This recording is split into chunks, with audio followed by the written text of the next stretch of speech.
نحمده ونصلي على رسوله الكريم اما بعد فاعوذ بالله من الشيطان الرجيم بسم الله الرحمن الرحيم رب اشرح لي صدري ويسر لي امري واحلل عقدة من لساني يفقهوا قولي قد افلح المؤمنون الذين هم في صلاتهم خاشعون والذين هم عن اللغو معرضون والذين هم للزكاة فاعلون والذين هم لفروجهم حافظون إلا على أزواجهم أو ما ملكت أيمانهم فإنهم غير ملومين فمن ابتغى وراء ذلك فأولئك هم العادون والذين هم لأماناتهم وعهدهم راعون والذين هم على صلواتهم يحافظون أولئك هم الوارثون الذين يرثون الفردوس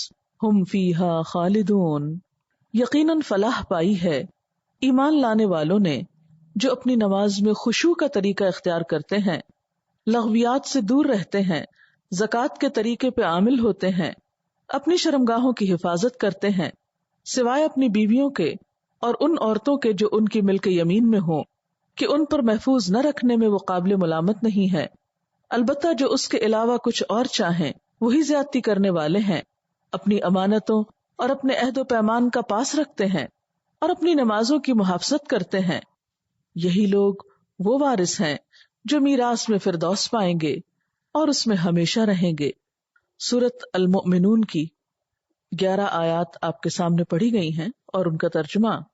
آج ہم اس سورت کی ابتدائی آیات پر بات کریں گے اور ہمارا آج کا موضوع ہوگا نماز میں خشوع کیسے پیدا کیا جائے۔ عموماً لوگ شکایت کرتے ہیں یا پریشان ہوتے ہیں کہ ہم نماز تو پڑھ لیتے ہیں لیکن ہماری نمازوں میں خشوع نہیں آتا، یا نماز پڑھ کر سکون نہیں ملتا، یا نماز پڑھتے ہوئے دلوں میں بہت وسوسے آتے ہیں۔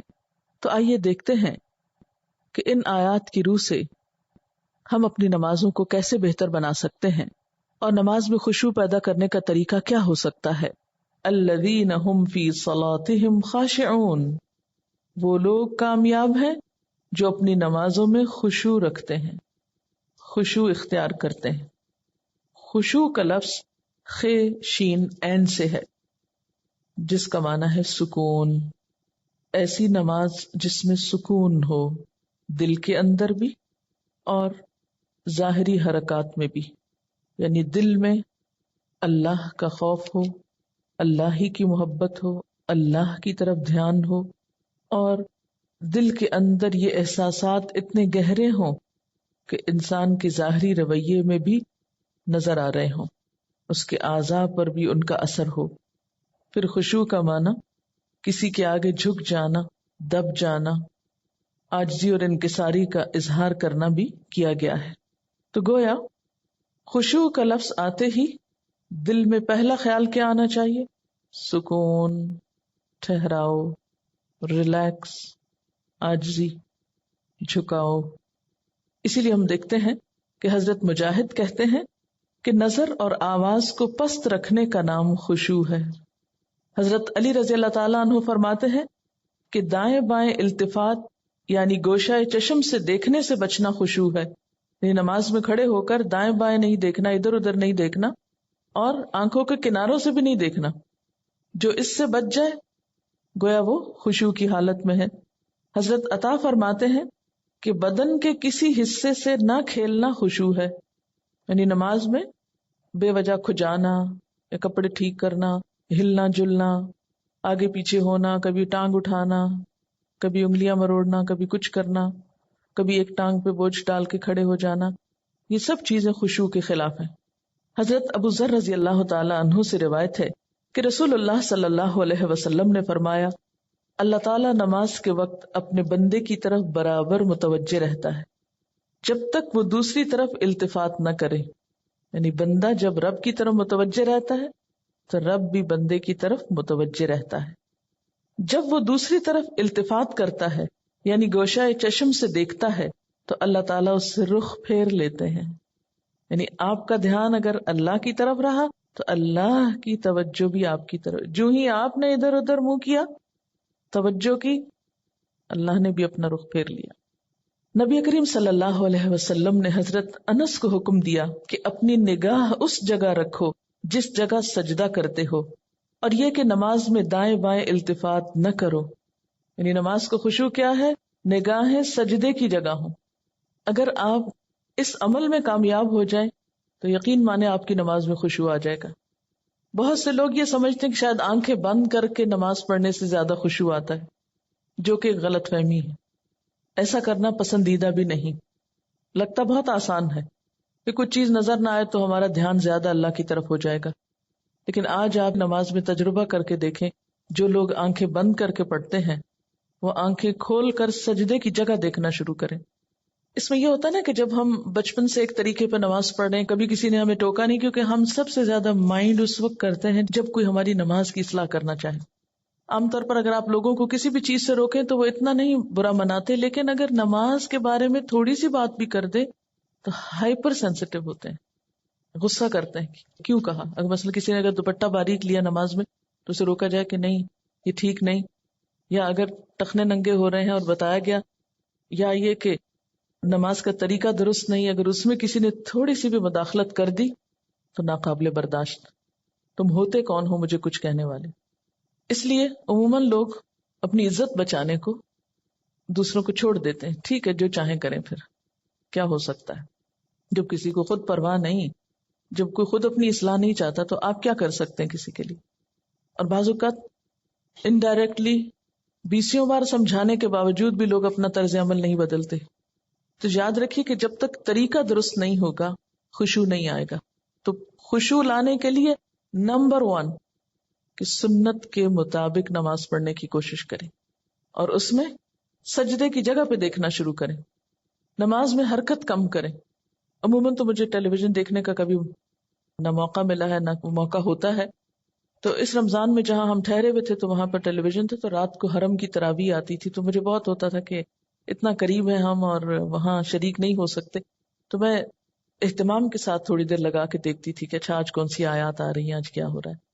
تو اس میں نے خصوصی طور پہ غور کیا کہ جو امام ہوتے تھے ایسے لگتا تھا کہ پتھر کے بت ہیں جو ان کو بالکل کوئی حرکت نہیں. اور وہاں سے مجھے اپنی نماز کو چیک کرنے کا احساس ہوا کہ ایک جگہ پر نظر ہے. ہمارا حال کیا تھا، کبھی آنکھیں بند کر لیتے ہیں، اوپر سر کر رہے ہوتے ہیں، کبھی ادھر کر رہے ہوتے ہیں، کبھی نیچے کر لیتے ہیں، کبھی آنکھیں کھول لیتے ہیں، کبھی ادھر ادھر تھوڑا سا دیکھ لیتے ہیں. کیا خاک خشوع آئے گا؟ اگر آپ کسی کو خشوع کے ساتھ نماز پڑھتے دیکھیں تو آپ دیکھیں گے آپ کی نماز میں بھی آئے گا، یا آپ کے پاس اگر کوئی کھڑا ہو تو اس سے بھی آپ کو فائدہ ہوگا. لیکن اگر آپ واقعی چاہتے ہیں، کیونکہ اس تدبیر نے مجھے بہت زیادہ فائدہ دیا ہے، آنکھیں بند نہیں کرنی، آنکھیں کھلی رکھنی ہے، لیکن مسلسل سجدے ہی کی جگہ پہ دیکھنا ہے، ادھر ادھر نہیں دیکھنا، اور کم سے کم حرکت، ہلنا نہیں ہے. یہ 2 کام آپ کر لیں تو اندر بھی ٹھہراؤ آئے گا. اسی لیے خشوع کا معنی سب سے پہلے میں نے آپ کو سکون والا بتایا. سکون. اور جو اس طرح نماز پڑھے اس کی نماز کے بعد بھی اس کو ایک خاص سکون نصیب ہوگا. ہم نماز پڑھ کے بے چین اٹھتے ہیں بعض اوقات، کیا پڑھا، کبھی رونے بھی بیٹھ جاتے ہیں، کوئی فائدہ نہیں. یہ رونے دھونے سے کوئی زیادہ فائدہ نہیں ہے. یہ ایک لیم ایکسکیوز ہوتا ہے، رو کے اپنے آپ کو ہم خوش کر لیتے ہیں کہ ہم رو لیے، بس ندامت کے آنسوں نے سب غلطی دھو دی. ٹھیک ہے، اس سے دھل جاتی ہے غلطی، لیکن غلطی کی جب تک اصلاح نہ ہو تو محض رونا فائدہ نہیں دیتا، یا محض ندامت فائدہ نہیں دیتی. تو اس لیے 2 چیزوں پہ خصوصی توجہ کرنی ہے اگر چاہتے ہیں خشوع آئے. تو یہاں پر اللہ تعالیٰ فرماتے ہیں کہ صرف نماز پڑھنا ہی کافی نہیں، بلکہ نماز میں خشوع ضروری ہے. کس کے لیے؟ کامیابی کے لیے. اسی لیے آپ دیکھیے کہ ایسی جگہ پر نماز پڑھنے کو کہا گیا ہے جہاں زیادہ آس پاس موومنٹ نہ ہو. مردوں کے لیے تو بہت ہی اچھا چانس ہوتا ہے کہ مسجد میں چلے جائیں، مسجد میں سبھی نماز پڑھیں، کچھ اور تو وہاں ہو نہیں رہا ہوگا، تو اس میں خشوع پیدا ہونے کا ایک قدرتی ماحول ہوتا ہے. لیکن عورتوں کے لیے کیا پسندیدہ ہے؟ جیسے حدیث میں آتا ہے کہ گھر کے اندر والے حصے میں، یعنی جتنا عام ایکٹیویٹی والے حصے کو چھوڑ کر آپ الگ تھلگ ہو کر نماز پڑھیں اتنا ہی اچھا ہے، کیونکہ اس سے کوئی بیرونی جو انٹرفیرنس ہے یا ڈسٹریکشن کے اسباب ہیں وہ نہیں رہیں گے، تو آپ کے لیے آسانی ہو جائے گی. تو جب ہم سکون کے فارمولے پہ عمل کریں گے تو لازمی طور پر پھر ہم نماز میں کچھ اور چیزوں کا بھی خیال رکھیں گے جو عموماً دیکھا گیا ہے کہ لوگ ان کا خیال نہیں رکھتے. تو کن چیزوں سے پھر بچنا ہے؟ مثلاً نمبر 1 ہلنا نہیں، نمبر 2 مختلف سمتوں میں جھکنا نہیں. کیسے؟ یعنی یہ نہیں کہ ایک کبھی دائیں ٹانگ پہ کھڑے ہو جائیں کبھی بائیں ٹانگ پہ کھڑے ہو جائیں، یہ نہیں کرنا. ٹھیک ہے، اگر شروع میں آپ کو بہت لمبی نماز کی عادت نہیں تو مختصر پڑھنا شروع کریں لیکن ہلے بغیر. کپڑوں کو بار بار سمیٹے نہیں، نہ ان کو جھاڑیں. ایسا دوپٹہ یا ایسا لباس نہیں پہنے کہ جو بار بار گرے اور بار بار آپ اس کو سمیٹنے میں مصروف ہوں. پھر اسی طرح جائے نماز کو درست طریقے پہ بچھائیں. یہ نہیں کہ نماز کے بیچ میں ہی آپ اسے ٹھیک کرنا شروع کر دیں. ایسی جائے نماز پہ کھڑے مت ہوں کہ جو ہر دفعہ میں اکٹھی ہو جائے اور ہر دفعہ میں آپ اس کو سیدھا کر رہے ہوں. پہلے جو کھجور کے درختوں کے پتے ہوتے تھے ان کے جو جائے نماز ملتے تھے، اگر آج آپ کو میسر ہو اور اس پر نماز پڑھنے کی کوشش کریں تو آپ دیکھیں گے خشوع میں اضافہ ہوگا. بالکل ایک نیچرل میٹ ہوتا ہے نا، اس کی اپنی ایک خوشبو بھی ہوتی ہے اور وہ اکٹھا نہیں ہوتا اور اس پر آپ کے ہاتھ پاؤں سب جم جاتے ہیں. یہ جتنی مخملی جائے نمازیں آ گئی ہیں اتنی ہی نماز میں خشوع ختم ہو گیا. کبھی پاؤں پھسل رہے ہوتے ہیں، کبھی ہاتھ پھسل رہے ہوتے ہیں. تو جس چیز پر آپ نماز پڑھتے ہیں اس کو بھی درست کرنے کی ضرورت ہے، وہ بھی مددگار ہے. اسی لیے آپ صلی اللہ علیہ وسلم نے نماز کے وقت سامنے نقش و نگار اور جائے نمازوں کے اوپر نقش و نگار اور ان چیزوں کو ناپسند کیا ہے کیونکہ یہ بھی نماز میں خلل انداز ہوتے ہیں. پھر اسی طرح تن کے بھی نہیں کھڑے ہونا چاہیے، یعنی بہت اکڑ کے نہیں کھڑے ہوں بلکہ نارمل نیچرل ریلیکس طریقے سے کھڑے ہوں. بہت اونچی قرات نہ کریں. مثلاً اگر آپ تہجد میں یا نفل کسی میں ذرا سا زیادہ تلاوت کرنا چاہتے ہیں بہت چیخ چلا کے نہیں کریں. یا کہیں آپ امامت کرا رہے ہیں تو اس صورت میں بھی قرات میں عاجزی ہونی چاہیے کیونکہ وہ بھی خشوع میں اضافہ کرے گی. اسی طرح گا گا کر تلاوت کرنا یہ بھی درست نہیں. مصنوعی تکلف سے تلاوت کرنا. پھر اسی طرح نماز میں جمائیاں لینا اور لیتے چلے جانا نہیں، ان کو کنٹرول کریں. اسی طرح جلدی جلدی کرنا کیونکہ خشوع کیا ہے؟ سکون. اور سکون میں کیا ہے کہ آپ جب قیام کریں تو ہلنا بند کر دیں، رکوع کریں تو اتنی دیر رکوع کریں کہ جسم ہلنا بند کر دے. رکوع سے جب اٹھیں تو کھڑے ہو کر دوبارہ اتنا کھڑے ہوں کم از کم کہ آپ کا جسم ہلنا بند کر دے. پھر جب آپ سجدے میں جائیں ٹک جائیں اور اس وقت سر اٹھائیں جب تسبیحات پوری ہو چکی ہوں اور ہلنا بھی ختم ہو چکا ہو. یہ نہیں کہ آپ ایک کانسٹنٹ موومنٹ میں کھڑے ہوئے تو رکوع میں ہلتے ہلتے پھر کھڑے ہو گئے، پھر سجدے میں ابھی ہلنا بند نہیں تو پھر کھڑے ہو گئے اور پھر واپس پلٹ گئے. یہ ماری ماری نماز جو ہے جلدی کی، اس سے قطعاً خشوع نہیں آتا. خشوع کے لیے آپ کو ٹھہر ٹھہر کر آہستہ نماز پڑھنی ہوگی. اسی طرح اگر کوئی چیز نماز میں اذیت دے رہی ہو تو اس کو ہٹانا ضروری ہے کیونکہ بعض اوقات جب ہم کہتے ہیں نا سکون اور ٹھہر جانا تو اس میں ہم ایسا ٹھہرتے ہیں کہ کوئی چیز اگر ہمیں اس میں پریشان کر رہی ہے، چبھ رہی ہے یا کوئی خارش ہو گئی یا کچھ تو ہم اس کی طرف بھی توجہ نہیں دیتے. نتیجہ کیا؟ تو کچھ سمجھ نہیں آتا پڑھ کیا رہے. تو یہ ان نیچرل قسم کا سکون بھی طاری نہیں کرنا. اس میں کوشش کریں کہ کم سے کم موومنٹ سے اس سبب کو دور کر دیں. مثلاً اگر کہیں خارش ہوئی ہے تو ایک ہاتھ سے بس اس جگہ ہلکا سا دبا کے خارش کر دیں، یہ نہیں کہ ہلا ہلا کے خارش شروع کر دیں یا کہ بالوں کو سمیٹنا شروع کر دیں یا بالوں سے کھیلنا یا کپڑوں سے. یا بعض لوگ جیسے مرد حضرات حرم میں نماز پڑھ رہے تھے نا تو وہ مختلف لوگوں کو دیکھ کے آپ اندازہ کر سکتے ہیں کہ کون کس طرح پڑھ رہا ہے نا، اور اس سے اپنے آپ کو کمپیئر کرتے ہیں کہ جب میں ایسی حرکت کروں تو میں بھی تو یہی لگتی ہوں گی. بعض لوگ داڑھی سے کھیل رہے ہوتے ہیں، بعض اوقات بال ٹھیک کر رہے ہوتے ہیں، بعض لوگ کپڑا ہی ٹھیک کرتے چلے جاتے ہیں.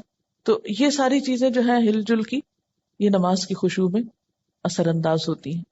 پھر ایک اور مرحلہ ہے اور وہ ہے اندر کے خیالات اور سوچوں کا.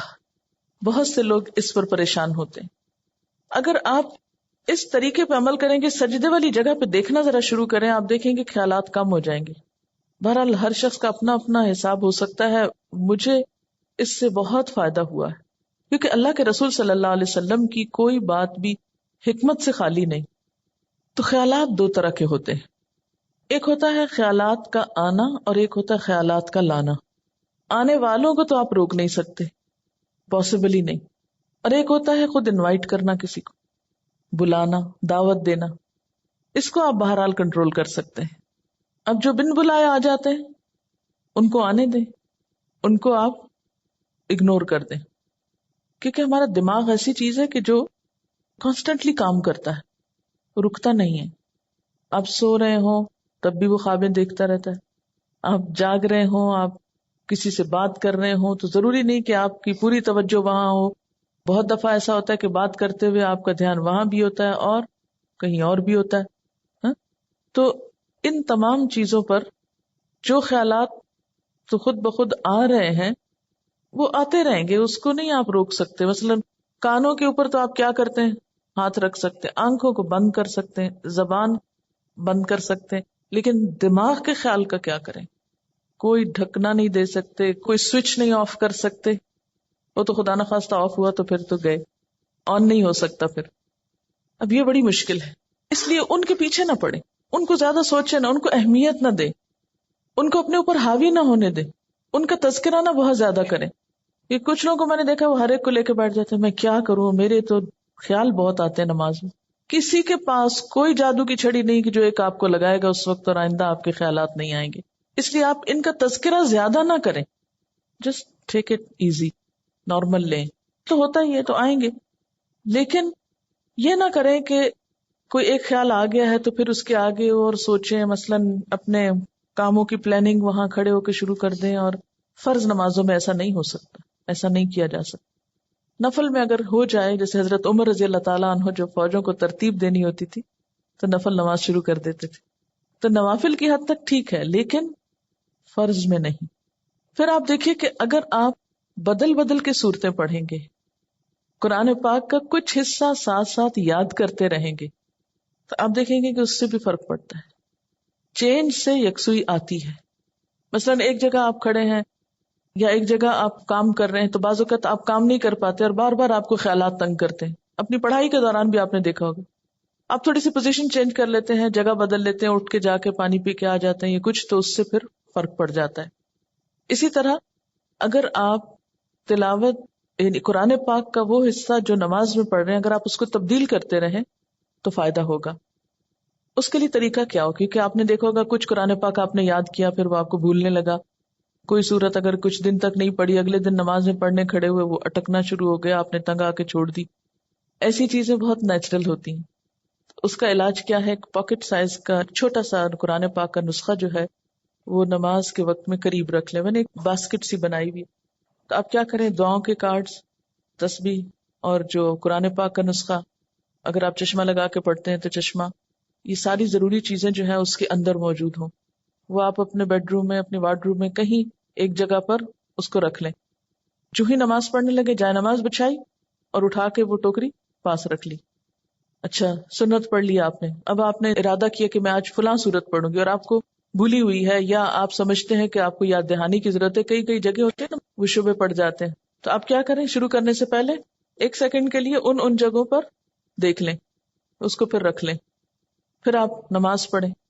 آپ انشاءاللہ وہ سورت بہتر طور پر پڑھ پائیں گے. جب آپ پڑھیں گے تو آپ دیکھیں گے کہ آپ کی واقعی نماز میں خوشی پیدا ہوگی.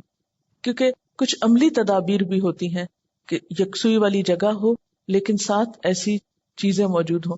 مثلاً اگر آپ نوافل پڑھ رہے ہیں اور آپ تھک گئے ہیں بیچ میں، تو بجائے اس کے کہ اپنے اوپر زور زبردستی کر کے پھر کھڑے ہو جائیں، آپ بیچ میں تھوڑا بیٹھ بھی سکتے ہیں، یا یہ کہ سلام پھیر کر آپ دعاؤں کا کارڈ نکالیں، کچھ دعائیں پڑھ لیں، اس میں آپ ریلیکس بھی ہو جائیں گے اور ساتھ یہ ہے کہ دعائیں بھی مانگی جائیں گی اور اگلے 2 نفل جو ہیں وہ زیادہ یکسوئی کے ساتھ پڑھے جائیں گے. تو اس طرح کی کچھ عملی تدابیر جو ہیں وہ آپ کی نماز کو اچھا کر دیتی. اسی طرح اگر ماحول کو تھوڑا اور خوشگوار بنائیں، مثلاً یہ کہ جا نماز کے اوپر اگر آپ تھوڑا سا عطر لگا لیں، یا یہ کہ آپ اس کو جھاڑ پٹک کے رکھیں، کچھ عرصے بعد اس کو دھو لیں، صاف کر لیں. تو یہ جو پاکیزگی اور صفائی کے جو مرحلے ہیں نماز کے ساتھ، لباس کے علاوہ، جسم کے علاوہ جگہ کی صفائی، اس سے بھی نماز میں خشوع آتا ہے. کیونکہ اگر آپ ایسی جگہ پہ نماز پڑھیں جو اسمیلی ہے یا جہاں گھٹن ہے یا جہاں کوئی آکسیجن نہیں ہے، تو اس سے بھی کیا ہوگا کہ آپ کو ایک دم جمائیاں آنے لگیں گی، آپ کو نیند آنے لگے گی، آپ کے اندر ایک بیزاری کی کیفیت ہوگی. تو ہمیشہ جب کوئی مسئلہ پیش آئے تو صرف رونا دھونا نہ کیا کریں. ہم رونا دھونا کر کے واویلا کر کے یہ سمجھتے ہیں کہ مسئلہ حل ہو جائے گا، جو کہ ہو سکتا ہی نہیں. واویلا کرنا کسی مسئلے کا حل نہیں. اس کو تو اپنی زندگی سے نکال دیں، جو میں نے دیکھا ہے کہ خواتین میں زیادہ ہی ہے، اور اس سے ہم مار کھاتے ہیں. ہاں؟ یعنی کوئی مسئلہ پیش آیا، ہائے کیا کروں، ہائے کیوں ہو گیا، ہائے نہیں، یہ سب نکال دیں. مسئلہ پیش آنے پر، مسئلہ نماز میں خشوع نہیں، مسئلہ پیش آ گیا، مسئلہ پیش آنے پر مسئلے کو پہچانے، اس کے اسباب جانے، یعنی مسئلے کو آئیڈینٹیفائی کرے. پہلے یہ ہے مسئلہ، خشوع نہیں آ رہا، پہچانے وجوہات کیا ہیں، کیوں نہیں آ رہا. ایک وجہ کہ جگہ ٹھیک نہیں، 2 وجہ کہ قرآن یاد نہیں، 3 وجہ کہ آس پاس شور ہے، وغیرہ وغیرہ. وجوہات معلوم کر لیں. اور ایک ان سب وجوہات سے بڑی وجہ کہ نماز پڑھنے کے ٹھیک طریقہ ہی نہیں آتا، الفاظ کی ادائیگی درست نہیں نماز کی، تو وہ ہر وقت ایک گلٹ ہے اندر، پتہ نہیں ٹھیک پڑھ رہی ہوں کہ نہیں، پتہ نہیں ٹھیک پڑھ رہی ہوں کہ نہیں. یہ جب تک یہ گلٹ رہے گی نماز میں خوشی نہیں آئے گی. اس گلٹ کو دور کریں. اگر آپ کو مثلاً اتحیات پڑھنا نہیں آتا، درود شریف پڑھنا نہیں آتا، سیکھ لیں کسی سے. بالکل شرم محسوس نہیں کریں، جتنا جلدی ہو سیکھ لیں. کیونکہ اگر درست علم ہوگا تو آپ دیکھیں گے کہ اس سے بھی آپ کو سکون آ جائے گا. سارے مسائل کی وجوہات جانیں اور پھر ایک ایک کر کے وجہ کو دور کرنے کی کوشش کریں. اگر آپ سمجھتے ہیں کہ وجہ دور آپ سے خود نہیں ہو رہی تو کسی سے مشورہ کر لیں کہ اس مسئلے کا حل کیا ہو سکتا ہے. لیکن مسئلے کو سب سے پہلے آپ خود پہچانیں. کبھی یہ نہ کہا کریں بار بار مجھے نہیں پتا کہ یہ کیوں ہے. نہیں، کیوں نہیں پتا، پتا ہونا چاہیے. اللہ نے آپ کو عقل دی، سمجھ دی، جاننے کی کوشش کریں. اور پھر اس کے بعد یہ ہے کہ اس کا حل کریں. اور اس معاملے میں بے صبری نہ کریں. بہت سے مسائل کے حل میں وقت لگتا ہے، اس وقت کو اویل کریں اور صبر کے ساتھ آہستہ آہستہ آپ دیکھیں گے کہ انشاءاللہ وہ مسئلہ حل ہوتا جائے گا. اور سب سے بڑی بات یہ کہ پھر اللہ تعالیٰ سے خوب خوب دعا کریں کہ اللہ تعالیٰ تو میری نماز میں خشوع دے دے، مجھے نماز کا شوق دے دے، مجھے نماز کی محبت دے دے، نماز کو میری آنکھوں کی ٹھنڈک بنا دے. اس طرح کی جو بھی دعائیں آپ کے دل میں آئیں. آپ دیکھیے کہ مانگنے کے لیے آپ کے اندر سے بات اٹھنی چاہیے نا. دعا کوئی مصنوعی چیز نہیں ہے کہ کوئی مانگ رہا ہے تو آپ اس کو دیکھ کے آپ بھی شروع کر دیں. اس کی ضرورت آپ کو خود محسوس ہونی چاہیے کہ یہ چاہیے مجھ کو، یہ مانگنا ہے مجھے، اس کے بغیر میرا گزارا نہیں ہو رہا. تو جس طرح دنیا کی چیزوں کے لیے ہم تڑپ تڑپ کے مانگتے ہیں، اسی طرح دین کے لیے بھی، اپنی آخرت کے لیے بھی تڑپ تڑپ کے مانگنا سیکھیں. انشاءاللہ آپ دیکھیں گے کہ اللہ تعالیٰ کی رحمت بہت قریب ہے. پھر ایک اور بات یہ ہے کہ جہاں اٹکاؤ ہو وہاں صدقہ کریں. یعنی جو صدقہ ہے ہر رکاوٹ کو دور کرنے کا ذریعہ ہوتا ہے. اس سے آپ دیکھیں گے کہ گرہیں کھلیں گی. اور صدقے کے لیے بھی ضروری نہیں کہ کوئی بہت بڑی اسپیشل چیز آپ تیار کریں، جمعرات کا انتظار کریں اور پھر اس میں کھانا پکائیں اور پھر اس میں مخصوص لوگوں کو بلائیں اور کھلائیں، یا کوئی اور اس طرح کا مصنوعی کام کریں. اس کے لیے کیا ہے، فوری طور پر کسی کے ساتھ کوئی بھلائی کر لیں، اور کوئی نہیں تو جو سامنے سے آ رہا ہے اس کو دیکھ کے مسکرا لیں. اسی طرح آگے بڑھ کے سلام کریں. ان چھوٹی چھوٹی چیزوں میں دوسروں کی مدد جو ہے یہ سب صدقے کے کام ہے. اور ساتھ یہ ہے کہ پھر اللہ کے راستے میں مال خرچ کرنا، اپنی پسندیدہ چیز دوسرے کو دے دینا، اسی طرح کی چھوٹی چھوٹی چیزیں. تو آپ دیکھیں گے کہ وہ اندر کی گرہیں کھلیں گی نا تو باہر کی خود بخود کھلنے لگیں گی اور آپ ریلیکس ہو جائیں گے. اور اس خشوع کے ساتھ نماز جو ہے کامیابی کا ذریعہ ہے. اگرچہ مکمل کامیابی آخرت میں ہوگی، لیکن دنیا میں بھی آپ دیکھیں گے کہ آپ کو ہر مشکل کا حل، جیسے نبی صلی اللہ علیہ وسلم کا طریقہ تھا، کیا تھا کہ جب بھی آپ کو کوئی مشکل معاملہ پیش آتا فوراً نماز پڑھتے. وہ نماز پر ایک بوجھ نہیں رہے گا. بخاری اور مسلم میں ہے، حضور صلی اللہ علیہ وسلم سے پوچھا گیا کہ سب سے زیادہ محبوب عمل اللہ کے نزدیک کیا ہے؟ آپ نے فرمایا نماز کو وقت پر ادا کرنا. پوچھا گیا پھر؟ فرمایا ماں باپ سے اچھا سلوک کرنا. پوچھا گیا پھر؟ فرمایا اللہ کی راہ میں جہاد کرنا. جہاد کرنا اگرچہ ضروری ہے لیکن وہ بعد میں ہے، پہلے اپنی نمازیں درست کر لیں اور وقت پہ پڑھیں. اور یہ جو وقت پہ پڑھنا ہے نا، اگر اس کی عادت ہو جائے تو آپ دیکھیں گے کہ آپ کے وقت میں برکت ہو جائے گی. ہوتا کیا ہے، نماز کا وقت ہو گیا نا، ہم ٹال رہے ہیں، نہ تو جو کام کر رہے ہیں وہ صحیح ہو رہا ہے ٹالنے کی وجہ سے، اور نہ نماز ہماری ٹھیک ہوگی پھر، کیونکہ جو نماز دیر سے پڑھی جائے گی اس میں خشوع ہو ہی نہیں سکتا. اگر آپ فجر کے آخری ٹائم پہ اٹھیں کیسے خشوع آئے گا؟ ٹینشن تو یہی رہے گی کہ سورج نہ نکل آئے یا نکل نہ چکا ہو. کوئی بھی نماز جو تاخیر سے پڑھیں گے آپ، وقت گزار کے پڑھیں گے، وہ خشوع سے خالی ہو جائے گی، خود بخود آٹومیٹیکلی پھیکی ہو جائے گی. اس لیے کوشش کریں، یعنی اگر آپ خشوع لانا چاہتے ہیں تو پہلی کوشش کہاں سے شروع ہو کہ وقت پر اور اول وقت میں. حضرت ابو درداء سے روایت ہے کہ رسول اللہ صلی اللہ علیہ وسلم نے فرمایا سب سے پہلی چیز جو امت سے اٹھ جائے گی یعنی سلب ہو جائے گی وہ خشوع ہے، یہاں تک کہ قوم میں کوئی خاشع نظر نہ آئے گا. بہت سے لوگ نماز پڑھیں گے مگر کوئی خاشع نظر نہ آئے گا. حدیث میں آتا ہے ایک مرتبہ نبی صلی اللہ علیہ وسلم نے ایک شخص کو دیکھا کہ نماز پڑھ رہا ہے، ساتھ ساتھ داڑھی کے بالوں سے کھیلتا جا رہا ہے. اس پر آپ نے فرمایا لو خشع قلبہ خشعت جوارحہ، اگر اس کے دل میں خشوع ہوتا تو اس کے جسم پہ بھی خشوع طاری ہو جاتا. ظاہری خشوع جب آتا ہے جب دل میں خشوع، دل اللہ کے آگے جھکا ہوا، اور اگر دل دنیا کی یادوں میں اور دنیا کے قصوں میں مشغول ہو تو پھر خشوع نہیں آ سکتا. خشوع کا لفظ بولتے ہی آپ کے ذہن میں کیا چیز آتی ہے؟ سکون، عاجزی. ایک لفظ میں ہو تو سکون اور دوسرے میں ساتھ ہی عاجزی بھی. سورۃ الانبیاء میں پیغمبروں کی صفات میں اللہ تعالیٰ فرماتے ہیں وَكَانُوا لَنَا خَاشِعِينَ، یہ سارے پیغمبر ہمارے لیے خشوع کرنے والے تھے. تو اس سے کیا پتہ چلتا ہے کہ خاشع ہونا جو ہے، عاجز ہونا اور اللہ کے سامنے عاجزی اختیار کرنا، یہ پیغمبروں کی صفات میں سے رہا ہے. سورۃ انبیاء کی آیت 90. اور اس میں بھی آپ دیکھیے کہ انہم کانوا یسارعون فی الخیرات ویدعوننا رغبا ورہبا وکانوا لنا خاشعین، کہ وہ بھلائیوں میں بہت جلدی کرتے تھے، یسارعون فی الخیرات، اور ویدعوننا رغبا ورہبا، رغبت کے ساتھ اور خوف کے ساتھ ہمیں پکارتے. حالانکہ وہ پیغمبر تھے پھر بھی محض رغبت نہیں تھی، خوف بھی ساتھ تھا. وَكَانُوا لَنَا خَاشِعِينَ، اور وہ ہمارے آگے جھکے ہوئے تھے.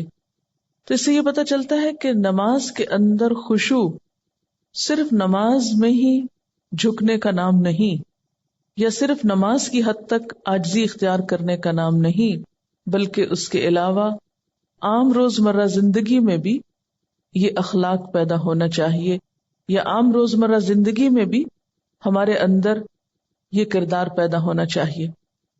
اب جب سکون کی بات ہوئی کہ کانوا لنا خاشعین، اور خشوع کا معنی اگر سکون کیا جائے اور عاجزی کیا جائے تو عملی زندگی میں کہاں کہاں یہ نظر آئے گا اور کس کس طرح ہوتا یہ کہ جب ہم نماز میں لطف اٹھاتے ہیں تو ایک نماز کا اچھا پڑھنا آئندہ کی نماز کے لیے خود بخود انتظار کی کیفیت پیدا کر دیتا ہے نا، کیونکہ آپ نے اس کو انجوائے کیا ہوتا ہے.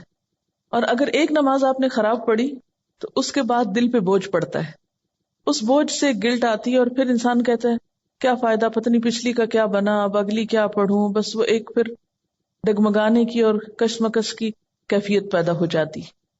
تو ہر نماز اپنی جگہ اہم ہے، اور ہر نماز کے اندر ایسی کوشش ضروری ہے جو اگلی نماز کے لیے ایک تیاری بن جائے، یا ایک گراؤنڈ پریپئر کر دے، یا اس کے لیے ایک بنیاد بن جائے. وہ خشوع صرف نماز میں ہی تو نہیں رہتا نا. نماز میں کیفیت طاری ہوئی، اس کے بعد آپ عام زندگی میں لوگوں سے معاملہ کر رہے ہیں، تو اب اس میں کچھ کنٹینیوٹی ہونی چاہیے نا. ٹھیک ہے اس لیول کی تو نہیں، لیکن اس کا اثر زندگی کے دوسرے معاملات پر بھی پڑنا چاہیے، کیونکہ نماز جو ہے یہ ہماری پوری شخصیت کو ریفارم کرتی ہے، اس کی اصلاح کا سبب بنتی ہے.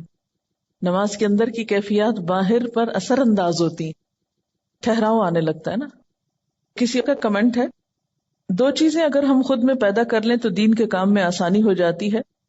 ہر ماحول میں پرسکون بیٹھ کر دیکھنا، اور ہر عادت اور طبیعت کے لوگوں سے ملنا اور نارمل رہنا. یہ ہے وہ تاثیر جو نماز کی خشوع سے آپ کے معاملات پہ پڑتی ہے نا. یہ لکھتی ہے کہ 2-3 مواقع جن کا مجھے تجربہ ہوا. ایک تو یہ کہ قریبی رشتہ دار کے انتقال پہ جانا ہوا. کچھ بتانے کی کوشش کی لیکن ایک معتبر خاتون نے سختی سے خاموش کرا دیا. میں نے اپنا قرآن لیا، پڑھتی رہی، سوچتی رہی اور واپس آ گئی. سوئم پہ گئی تو کتاب میرا جینا میرا مرنا ساتھ لے گئی. خالی صفحات پہ اپنا پیغام ہمدردی لکھا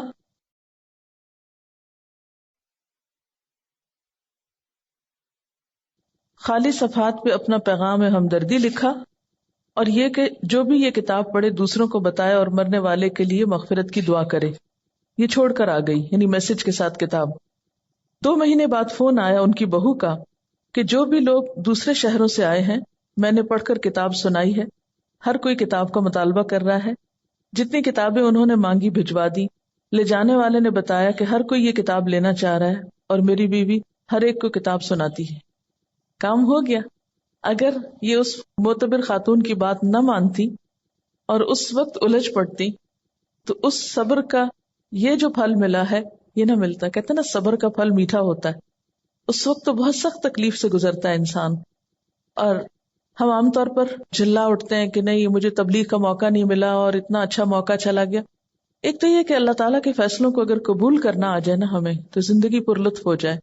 موقع مل گیا الحمدللہ، نہیں ملا تو اس میں بھی کوئی مصلحت ہوگی ضرور. میں اس حال پہ بھی راضی ہوں، میں نے کوشش کر لی، اگر چانس نہیں ملا کوئی بات نہیں، لیکن کوشش نہیں چھوڑی. جب ہم جھلا اٹھتے ہیں اور اپسیٹ ہوتے ہیں تو اس میں نقصان کیا ہوتا ہے کہ ہم پازیٹیولی کام کرنا چھوڑ دیتے ہیں، کوشش ترک کر دیتے ہیں. جب کوشش چھوڑتے ہیں تو اگلا نیکی کا موقع ختم ہو جاتا ہے. اور کوشش پر آمادہ رہنا اور صبر کی کیفیت بھی دراصل خشوع سے آتی، کیونکہ نماز بھی تو صبر کا نام ہے نا. یعنی آپ نے بولنا نہیں، آپ نے ادھر ادھر نہیں دیکھنا، آپ نے ہلنا نہیں. میں تو سمجھتی ہوں کہ ہلنے سے رکنا سب سے بڑا صبر ہے نماز کا. ورنہ باقی جتنی بھی کیفیات آتی ہیں نا ان سب کو ہم ہل جل کے وہ بیلنس کر لیتے ہیں. یعنی نیند آئی ہے، اونگ آئی ہے اور کوئی بوریت ہوئی ہے کچھ، تو وہ ہل کے آگے پیچھے کر کے جھوم جھام کے آنکھیں بند کر کے تھوڑا ریلیکس کر کے، تو وہ جو کیفیت طاری ہونی چاہیے تھی وہ ہونے نہیں دیتے. ان کا ایک اور تجربہ ہے، لکھتے ہیں کہ اسی تجربے کے بعد، یعنی جس تجربے کا انہوں نے پیچھے ذکر کیا ہے، جب 2-3 منٹ ملے کچھ نہ کچھ کارڈ پر لکھ کر رکھ لیتی ہوں. چونکہ یہ پریکٹیکل ٹپس ہے نا تبلیغ کی، اس لیے میں اس کو آپ سے شیئر کرنا چاہتی ہوں. اور جہاں جاؤں لے جاتی ہوں. اس وقت نہ بھی لوگ پڑھیں تو بعد میں ضرور پڑھتے ہیں. اب مثلاً نے بنایا کہ وما قدر اللہ حق کا قدری ہی، اللہ تعالیٰ کا شکوہ.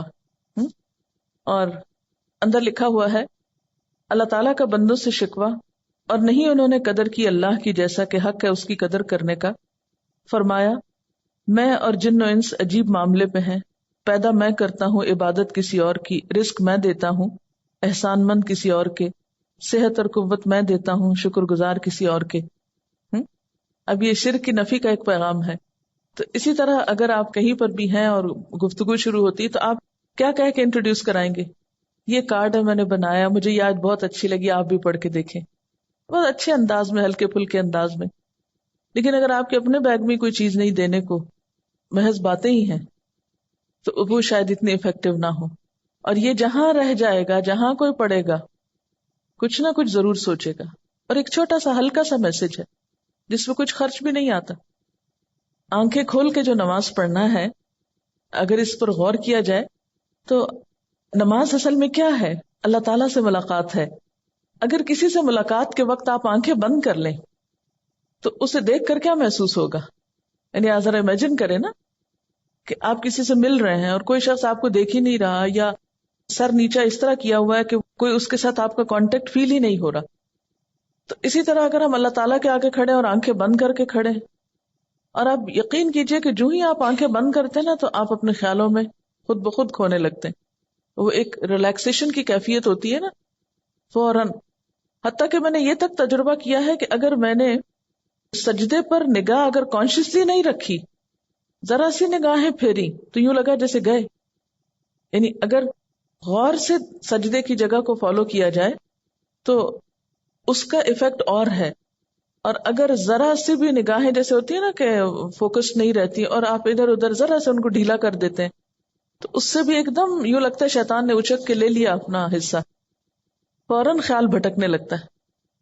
یعنی آنکھیں بند کر کے اگر آپ اپنی پوزیشن پہ بھی غور کریں، ابھی تجربہ کر کے دیکھ لیں، تو آپ دیکھیں گے کہ آپ اپنے بارے میں بھی لاسٹ ہو جائیں گے کہ آپ کی پوزیشن کیا ہے. تو کسی سے ملاقات کے وقت آنکھیں بند کر لینا یہ ملاقات کے ادب کے خلاف ہے. تو اللہ تعالیٰ کے سامنے جب انسان کھڑا ہو تو ایک اچھے حال میں کھڑا ہو.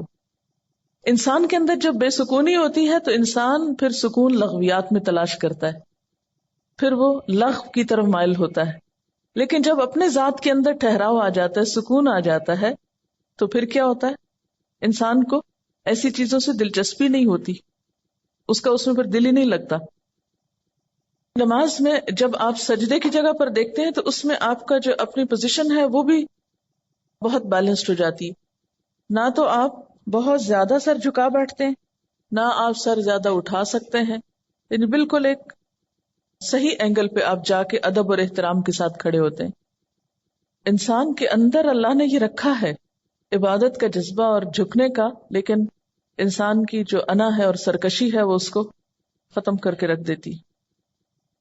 اصل میں نماز میں ایک طرح سے وہ آپ کی ایکسرسائز ہو رہی ہوتی ہے نا، سکون سے کام کرنے کی بھی، کیونکہ موجودہ دور کی جو زندگی ہے اس میں ہر طرف حرکت ہی حرکت ہے، شور ہی شور ہے، ہنگامہ ہے۔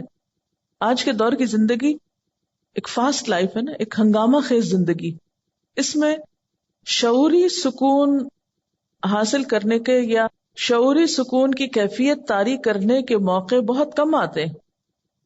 ایک ہوتا ہے نا کہ نیچرلی آپ کو ایک انوائرنمنٹ مل جائے پیسفل، نماز بھی آپ پڑھتے ہیں تو آپ کو محنت لگتی ہے سکون طاری کرنے کی، اپنے اندر ایک خاموشی اور ایک ٹھہراؤ پیدا کرنے کی۔ تو جب نماز کے اندر آپ کنسنٹریشن اختیار کرتے ہیں یا کنسنٹریشن لانے کی پریکٹس کرتے ہیں تو اس سے آپ کی زندگی میں جو دوسرے کام ہیں ان میں بھی آپ کو کنسنٹریٹ کرنے کا بہتر موقع ملتا ہے، یعنی ایک کنسنٹریشن ایکسرسائز بھی ہے یہ۔ بہت سے طالب علم کیا یہ سوال نہیں کرتے کہ ہم پڑھتے ہیں لیکن ہمارے خیالات ہی ادھر ادھر بھٹکتے رہتے ہیں؟ اس لیے کہ ہمیں بچپن سے ایسی کوئی ایکسرسائز کرائی ہی نہیں گئی۔ بچوں کو جب ہم نماز شروع کراتے ہیں تو ہم صرف اس پہ ہی خوش ہو جاتے ہیں کہ وہ 2-4 سجدے ڈالنے لگ گئے ہیں، یہ نہیں کوشش کرتے کہ ان کو اس طرح سکھائیں۔ اگر آپ سب اپنے اپنے گھر میں یا آس پاس جو بھی ہو بچوں کو نماز پڑھتا دیکھے، صرف پیار سے تھوڑی سی بات کریں کہ نماز میں آپ نے صرف اس جگہ دیکھنا ہے۔ میرے خیال ہے کہ بچوں کے اندر بھی جو ہائپر ایکٹیویٹی ہے، ہر وقت اچھل کود ہنگامہ، اس کو بھی اس طرح کنٹرول کیا جا سکتا ہے کہ اگر دن میں 5 دفعہ وہ ٹک کے ایک جگہ چاہے چند لمحوں کے لیے ہی وہ دیکھیں ایک خاص مرکز پر۔ آپ کو پتا کہ ہپنوٹائز کرنے کا طریقہ کیا ہوتا ہے؟ ایک نقطے پہ دکھاتے ہیں نا، ایک نقطے پہ کہتے ہیں کہ دیکھتے جاؤ دیکھتے جاؤ دیکھتے جاؤ۔ یہ جو ہائپر ایکٹیویٹی یا بے چینی کا جو ہے یہ پورے دنیا اس کا شکار ہو رہی ہے، اور پاکستانی قوم کو بھی اگر آپ دیکھیں اوور آل تو ہم ایون کلاس میں اکثر دیکھتی ہوں تو میں کہتی ہوں نا کہ آپ اسٹل ہو جائیں تھوڑے تاکہ آپ پڑھ سکیں۔ تو جاپان میں بچوں کے اوپر وہ کہتے تھے کہ ان کی جو ینگ جنریشن ہے وہ بہت امپلسو ہے اور ایک دم یعنی فوراً ریئیکشن کرتی ہے، تو وہ یہ سوچ رہے تھے کہ وہ ان کو کس طریقے سے سیلف کنٹرول کرنا سکھائیں۔ اور اس میں انہوں نے آف کورس کچھ ریسرچز کر کے کہا تھا کہ اگر یہ صبح میں کوئی ردم والی چیز بآواز بلند پڑھیں اور نیچر کے زیادہ قریب جائیں۔ اور میں یہ سوچ رہی تھی کہ اللہ سبحانہ تعالیٰ کتنی خوبصورتی سے ایک سیلف کنٹرولنگ کا کتنا خوبصورت ایک اکوپمنٹ دے رہے ہیں، ایک اسٹریٹجی دے رہے ہیں کہ بس یہ اگر کریں، اور تلاوت ہے اور پھر فوکس ہے کہ ایک فوکل پوائنٹ پہ، اور اگر اس طریقے سے بچوں کی تربیت کی جائے تو نو ونڈر کہ انشاءاللہ اگلی جنریشن جو ہے وہ تو کم از کم سکون والی ہے اور جو امپلسو بیہیویئرز ہیں وہ نہ ہو پائیں۔ خشوع کا اثر ہمارے باہمی قریبی تعلقات پر بھی پڑنا چاہیے۔ قریبی رشتہ داروں، دوستوں، ملنے جلنے والوں سے معاملہ کرتے وقت ہمارے اندر عاجزی، انکساری، سکون اور خشوع کا مظاہرہ ہونا چاہیے۔